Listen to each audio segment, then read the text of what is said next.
welcome everybody today. We're here for Votes for Animals.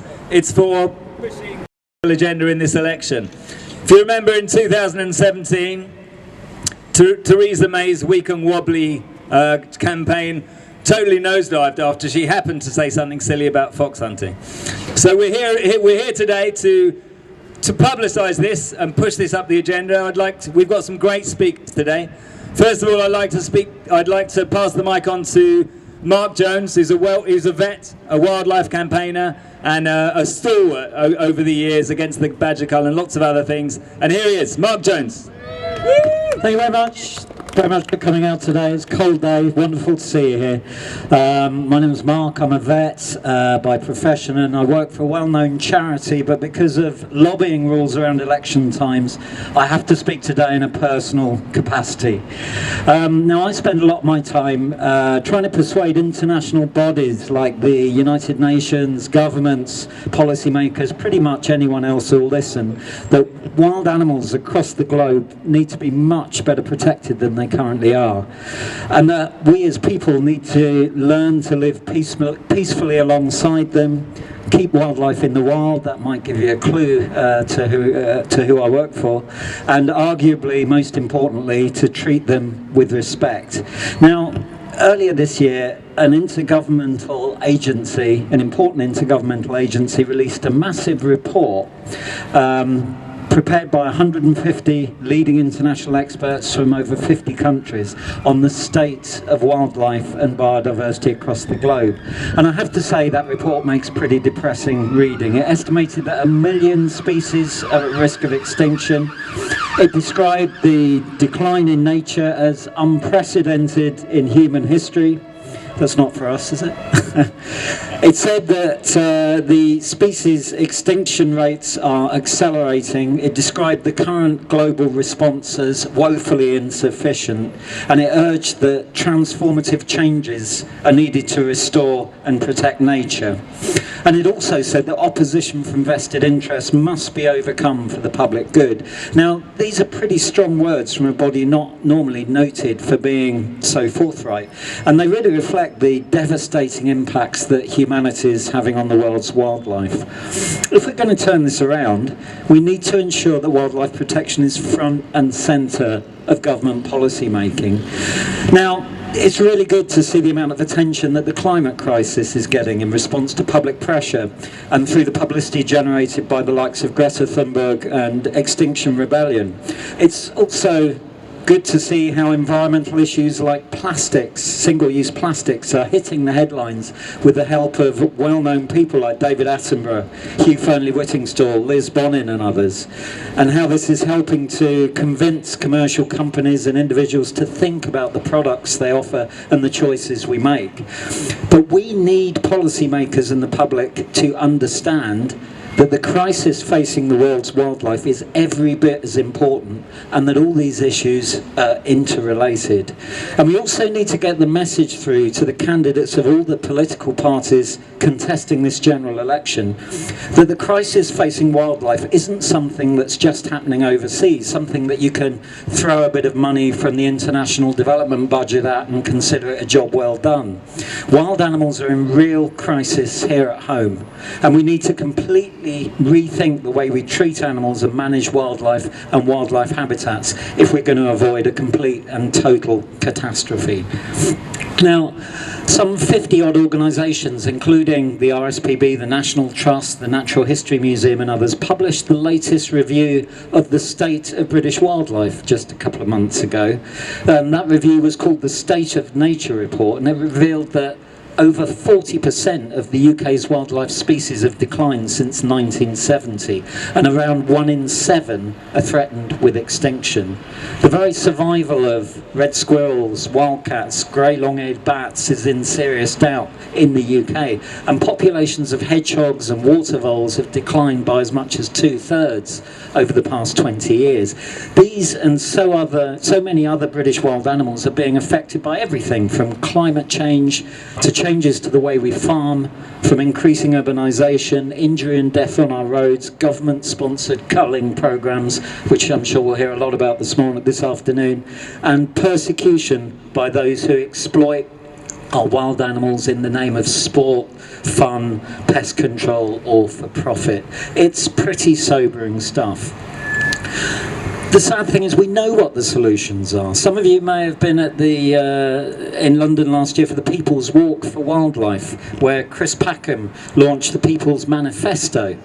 And the manifesto called on us to wake up to the mass extinction happening in our backyards and outline not only the changes we need to see from policymakers, but also the steps everyone can take to help reverse the long-term obliteration of wild animals and species and their habitats throughout Britain.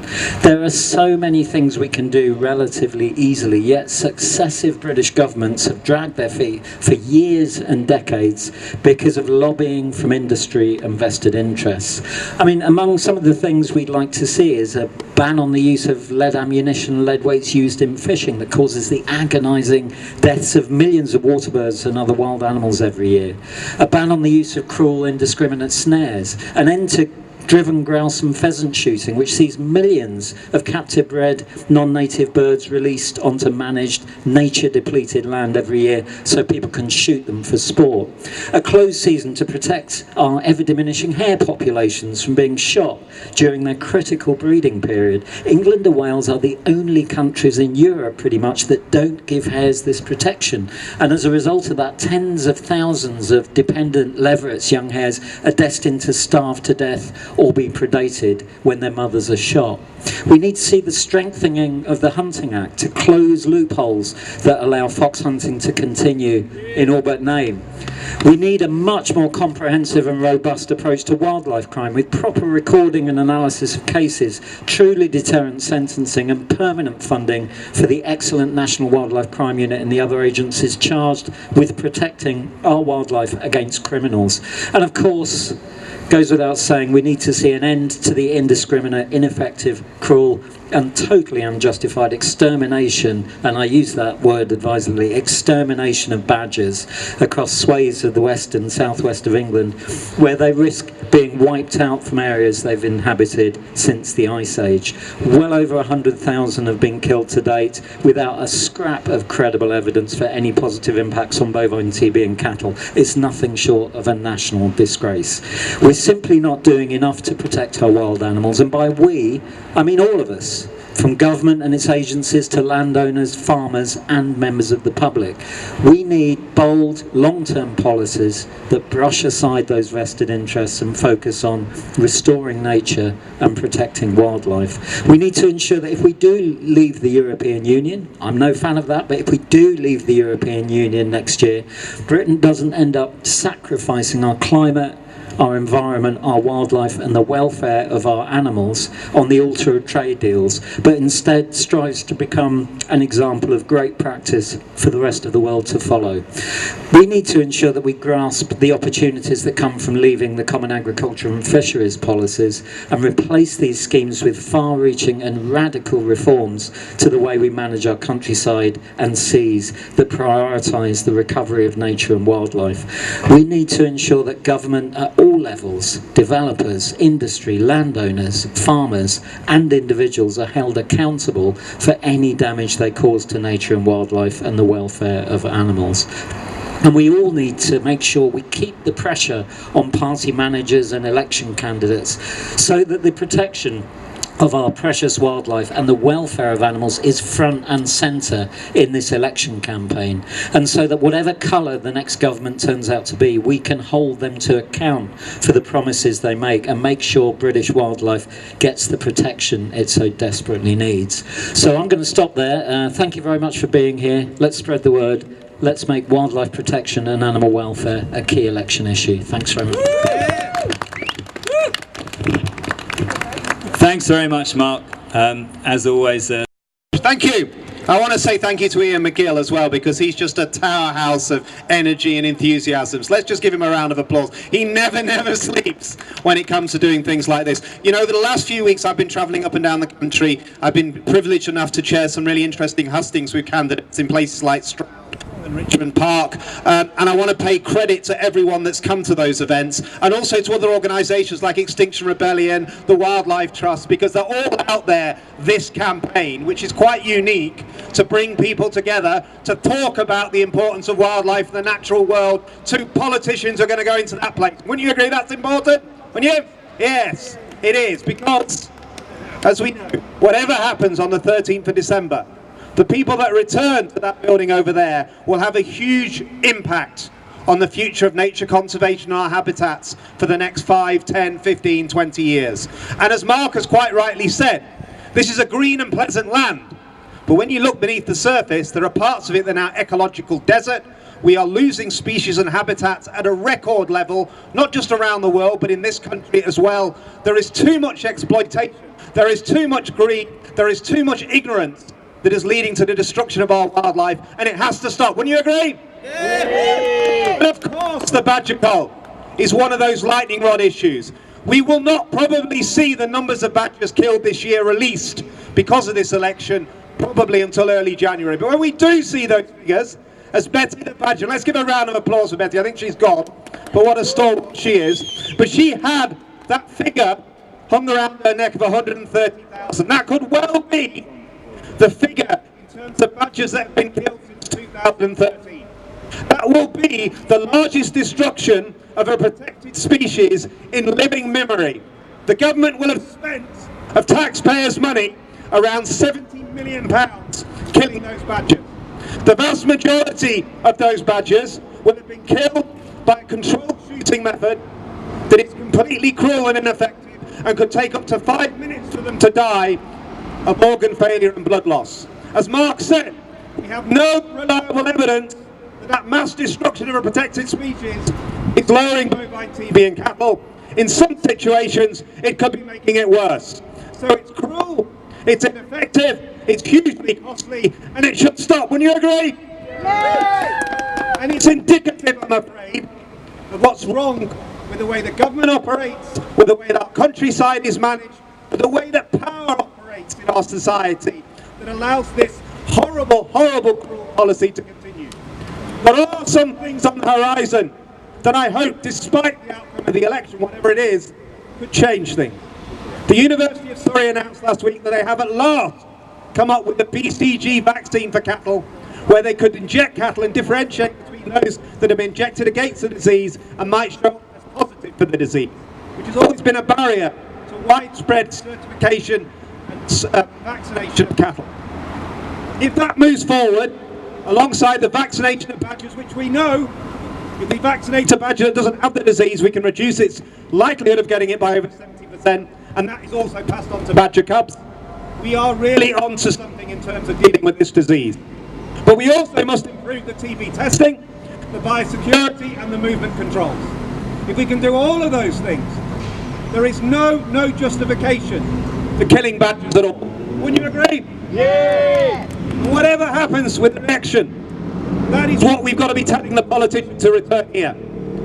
We've also got to tell them this. The animal vote, yes, it matters. And in this election, we're seeing people more concerned than ever before about climate change, about biodiversity loss, about wildlife crime, about badger culling, about fox hunting, about whaling, about trophy hunting.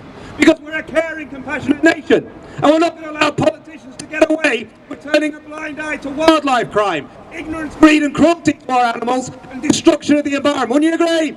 Yeah. And it doesn't matter what party you're from. This is not tribal. As I said to Caroline Lucas at the launch of their Green Manifesto today, which I think is really worthy, we must move beyond just party politics. Whoever comes back to this chamber, we must work with them individually to tell them as our constituents that we care and we want them to care. We need them to build alliances beyond the parties. We need them to use the select committees. We need them to answer questions of ministers. We need them to listen to campaign groups. We need them to seek to change legislation. Because MPs are powerful within their own right if they choose to be. It should not all be left to the parties to control everything. And what we must see is that as a population and as a voters, that we mobilise, we work together, that we ensure that no politician in this land can ever take their mind off the concern we have for wildlife and animal welfare in this country. We have lost so much ground in recent years, but we have one thing in our favour. If you look at Extinction Rebellion, if you look at animal rebellion, if you look at the climate change strikes that is bringing young people from across this country onto the streets, if you look at the animal welfare and the wildlife protection movement, we are coming together at a unique time in history. There are millions of us. And we're also making sure that people get mobilized in other countries around the world as well. There is nowhere today where people can turn a blind eye to the cruelty that we care so much about. And we all get distressed, we all get angry that politicians don't act quickly enough. But ultimately, the future of wildlife and habitats in this country is in our hands. And we must also reach out to the next generation. And a more diverse group of people must be involved in wildlife conservation. I chaired a debate for Wildlife and Countryside Link on Tuesday, which I think was groundbreaking, where we said we have to, as NGOs, get off our backsides and ensure we reach out to lots of different people, of different ethnic communities, of social economic backgrounds that at the moment are not involved in wildlife. This is too white, it's too middle class, it's not reaching out to all the people in this country that we need to. We're not getting the talent, we're not getting everyone involved that we should. The challenges that planet Earth faces are huge. In the next 20-30 years, the population will reach 9.5 billion. Climate change has to be tackled today. Wildlife is depleting at record levels. We can't be exclusive in caring about this. Everyone needs to be involved. There are kids in inner city schools. There are people in disadvantaged communities that don't ever get an opportunity to work in wildlife conservation. They never get an opportunity to show their interest and their enthusiasm to make a difference. And what we must do, beyond party politics, is give them that voice. So we become a stronger, caring, compassionate movement for today and for tomorrow. Keep that in your mind beyond December the 13th. We keep fighting, we're caring, compassionate, we're making a difference, we're never going to give up. Thank you. Has Ian been taken away by the police? So we've downgraded our sound system. I'd like to introduce somebody now who's a very, very, very respected conservationist on elephants, on apes, on gorillas. You know, he used to work with Dian Fossey, he's worked with David Attenborough. He's a legend. Please welcome Ian Redmond, OBE. Thank you, Ian. It is unusual for a biologist to be standing outside Parliament trying to speak to a crowd that still all root, most of them. But this is an important time, and one of the things that concerns me most is I think as conservationists we have to be apolitical, because whoever finds themselves in the seat of power we have to deal with, whether we like them or not. So the important thing to, I think, focus on is the best available scientific advice. And one of the things that we're up against is that the candidates who stand for election come from all sectors of society and don't have a background in ecology.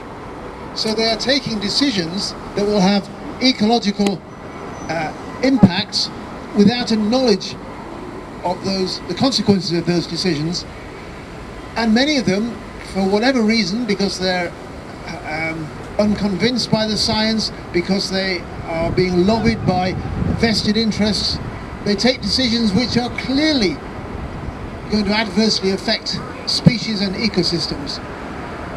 So we're up against that.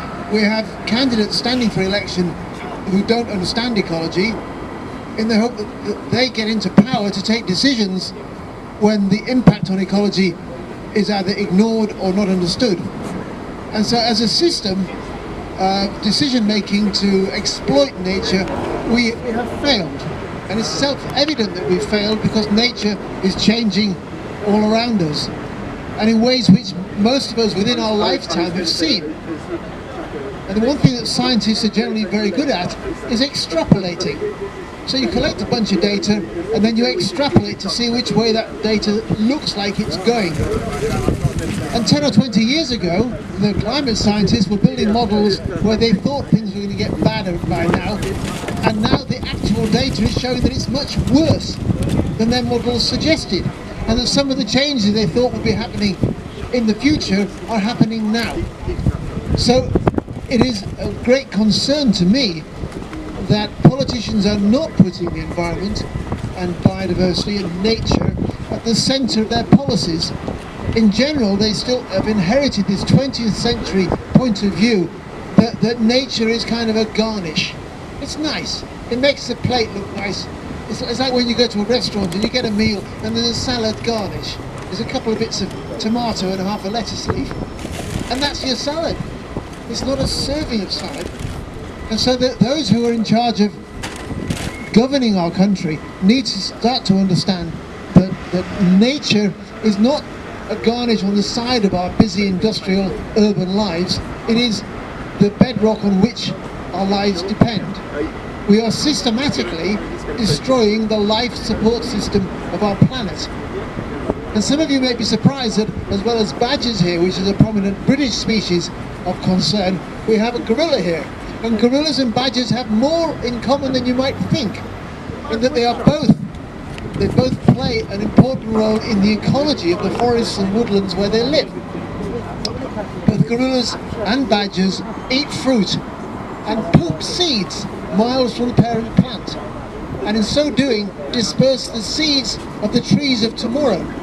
So a misguided government policy that is wiping out 2/3 of the badger population in certain areas is going to have serious ecological implications, quite apart from the animal welfare concerns of free shooting badgers. So it's a misguided policy. Maybe there are some people who think it's going to help in some way, but the science suggests otherwise. So if I can echo Greta Thunberg, listen to the scientists, because they spend their lives collecting data, extrapolating and offering advice. And if our politicians don't have that expertise themselves, they must listen to the scientists. In terms of this election, we've no idea which way it's going to go, but it's clear that Britain plays an important part, an important role in the world. Where we go, others will look and perhaps will follow. So we have to set an example. One of the examples that I'm particularly keen on is the role of migratory species, because in this country we have books of British birds, and they're full of birds that spend their winter months in Africa. So they're actually part British, part African birds.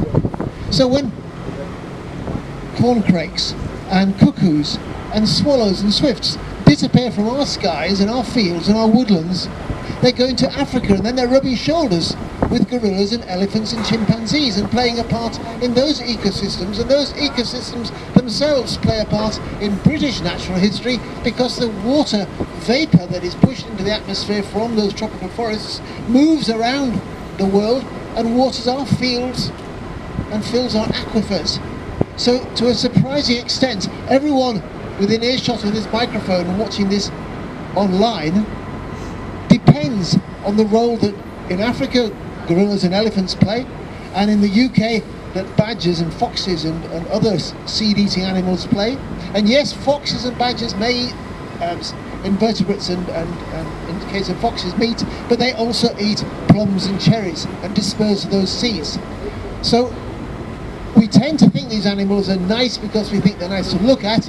They're cute because they do funny things when they're young and they play. There are all sorts of reasons that people respond to wildlife, but as well as their beauty and as well as our natural fascination for them, we have to remember the role they play in our ecosystems and our total dependence on those ecosystems.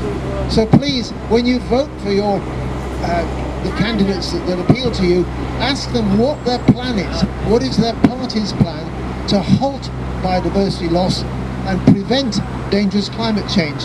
Because at the moment, most parties are not taking it seriously enough. Thank you.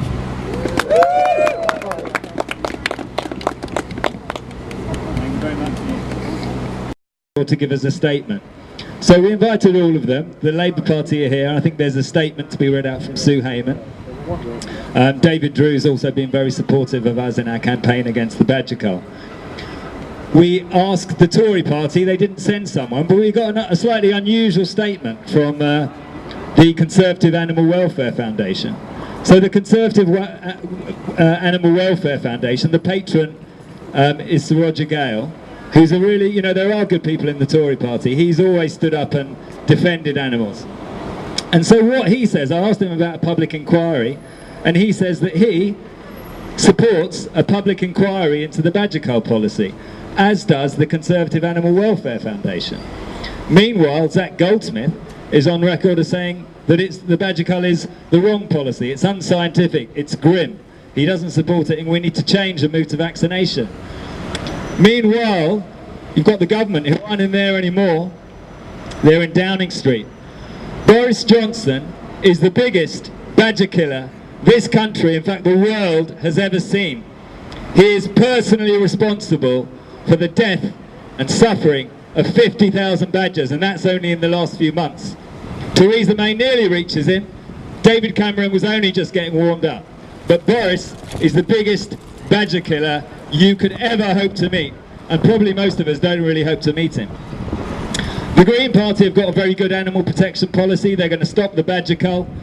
They're going to strengthen the Hunting Act. They're going to ban snares, and that's also true of the Labour Party. So the Labour Party have got a very good animal welfare policy as well. So thanks to the Labour Party for coming today. Here as well, the Green Party. The Green Party, sorry. We have the Green Party who are going to say a few words for us. Caroline Lucas is my MP and she's been fantastic. We asked the Liberal Democrats to come, and I specifically asked, they couldn't come. Lots of MPs are campaigning, so they can't come. But I asked them specifically about badger killing and fox hunting, and they said they'd get back to me by 12 o'clock. I haven't heard.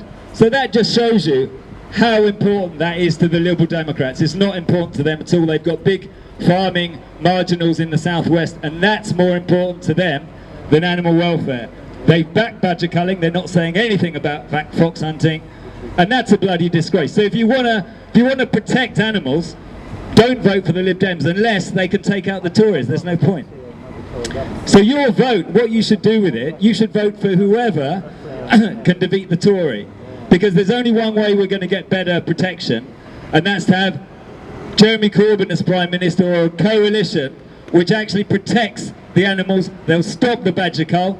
If all the other parties support them, and of course you can never trust the Lib Dems, they said there wouldn't be austerity, they said there wouldn't be student grants, and of course there are no free student grants because the Lib Dems betrayed everyone.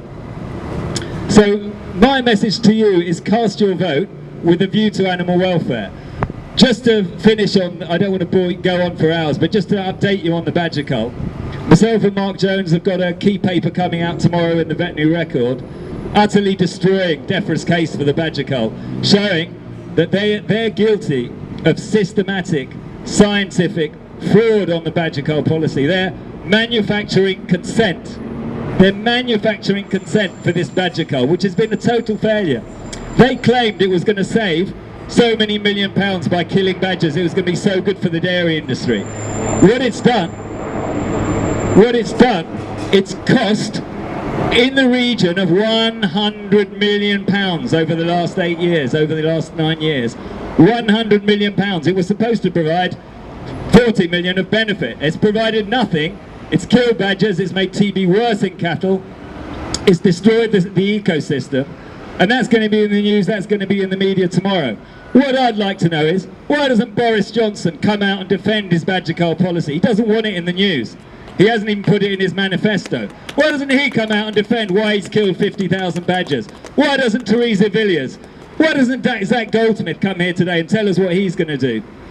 You know, why doesn't the chief vet come and put her wording about why she thinks it's okay to kill badgers? I can't say anything about the chief vet, except I'd like her to come and speak.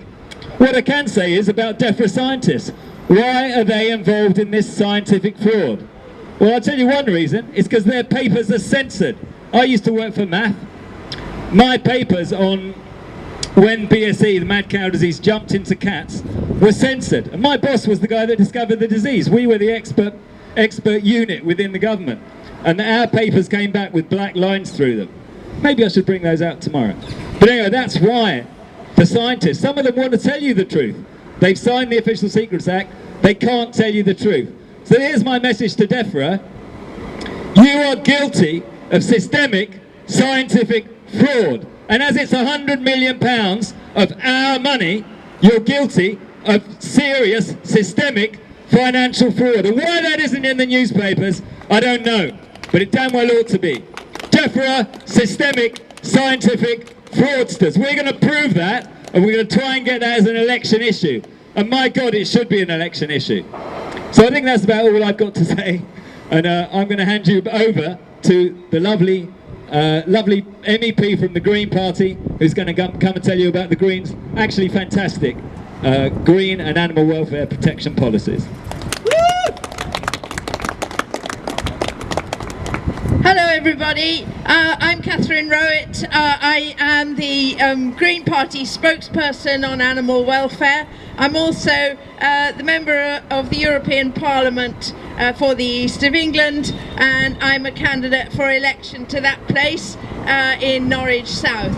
Now, I have a pre-prepared speech, a little one on my phone, which I will get to in a minute. But first of all, I want to tell you a little bit about the fact that we have been launching this morning with Caroline Lucas a seriously important report on the state of nature and the situation in this country. The Green Party is particularly concerned not just about the climate crisis but also about the biodiversity crisis. It is a biodiversity crisis. Our natural world is on a knife edge, and we have to do something about it. Now, there have been calls for us to work together when we're in the Parliament. That's fine, but first let's get into the Parliament. And it's no good if we keep electing the people who will do nothing about it, will not work together and will not participate. We have to vote for animals. We have to change our voting practice. If you look on the votes, on the Voting for Policies websites, you'll find that everybody, almost everybody, finds that the policies of the Green Party are what they agree with. If everybody voted for that, we would have Green MPs there doing what we've got in our manifesto. We have it in our manifesto. We can't do it unless we're in the position to do it. Now, we could be in coalition with somebody else. We're not averse to working with others who share the same values, but it's no good putting these things in our policies and everybody saying what lovely policies and then not voting for it. So tactical voting is fine if you've got somebody who's worth voting for who could actually oust the Tories. But in masses and masses of the seats that you're going to be voting in, there's absolutely not the hope in hell of getting rid of the Tory.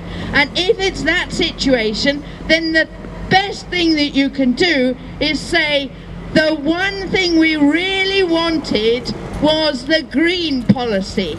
That's what will happen if you tick the green box, cross the green box I should say, on your voting paper. You will send a message to that Tory that unless they clean up their act, all their votes will be going to the green one next time. Of course, next time is actually too late. It's now. We have to do it now, and next time is too late. I'll read you my speech.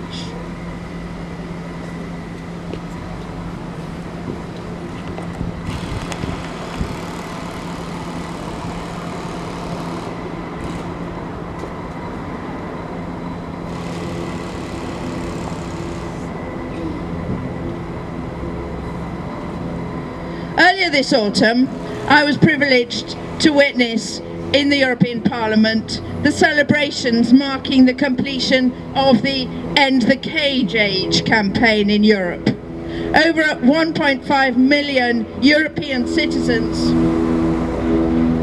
signed up to the European Citizens Initiative. It was the biggest number ever on a citizens' initiative.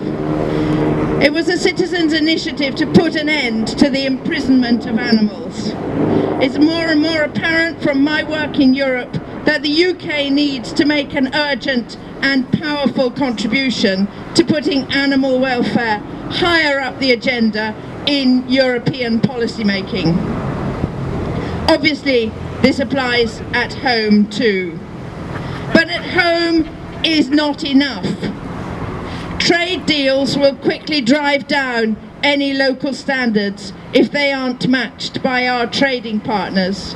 And anyway, we should be voting for the welfare and the rights of all animals, not just those lucky enough to live in Britain. And are they lucky to live in Britain? Not at the moment, and not under the Conservatives.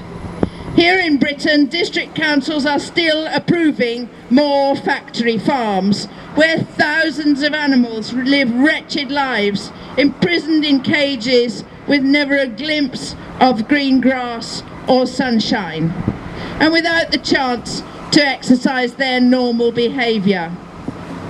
Our failed political leaders pretend that we have to do this, and do ever more of it, on the false assumption that our people want to eat cruelty meat, and that cheap is always better. Industrial scale monoculture farming is still pushed as the norm, both here and in the European agricultural policies. How did we ever come to the faulty economic assumptions that underpin this ghastly and destructive way of destroying our countryside and its small and vulnerable citizens? How did we ever allow ourselves to imagine that we are short of money in this wealthy and food that doesn't come from death farms? Doesn't come from farms that destroy the habitats of insects and small mammals, farms that deny domestic animals the liberty to which they're entitled as fellow creatures with us on this planet. We are a wealthy nation, and were it not for the gross inequality between the super rich and the less fortunate, we could afford to ensure that no one must eat cruelty food. We could afford to ensure that our bees and our earthworms, our bats, our hedgehogs, our badgers, our owls, seabirds, leeches and seals were all left with a fair share of the good things our planet affords. We can afford it. We are a wealthy nation. Animal welfare.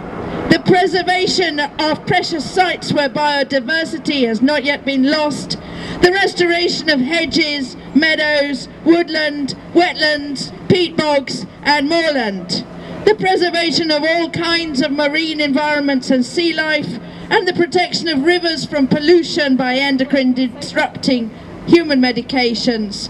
All these need to be our top priority in the next 4 years. Next time is too late. We have to vote for real and serious change for the sake of our fellow creatures on this beautiful planet, and we have to do that now.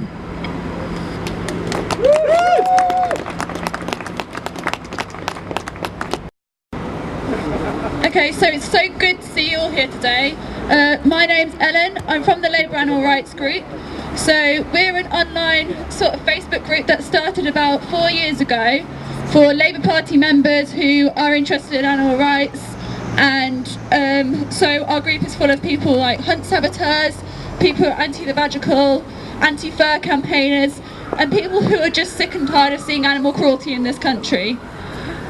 We've had a lot of support from people like John McDonnell.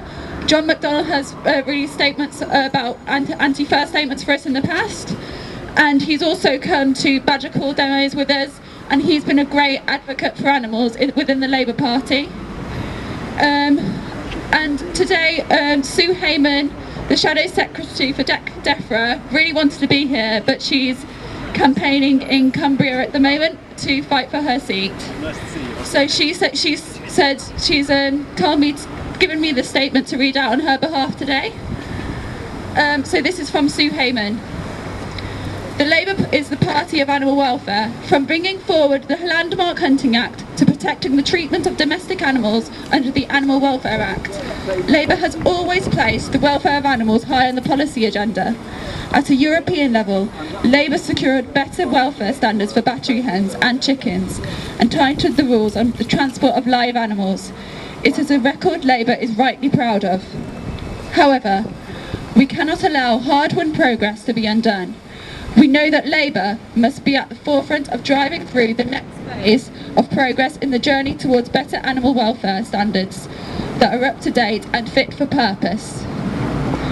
It is scientific evidence on animal sentience and best practice in animal welfare. We had such a positive response to this proposal that it has been moved right to the top of this document to be our first pledge. Never has it been more pressing to drive forward a comprehensive and ambitious agenda on animal welfare. At the time of writing this plan, we have a Tory government recklessly hurtling the nation towards a disastrous no-deal Brexit, new trade deals on the horizon that raise serious questions over animal welfare and food safety standards, flip-flopping on the issue of fox hunting, and the largest destruction of a protected species in living memory with the inhumane and ineffective badger cull. When this Tory government does talk about animal welfare, it has taken a haphazard approach, announcing random standalone policies while simultaneously pursuing an underlying policy agenda that at best overlooks animal welfare and at worst seeks to turn back the clock. Labour will put animal welfare policy on a serious and credible footing, driven by science and best practice, rather than vague sentimentality or campaign of the month.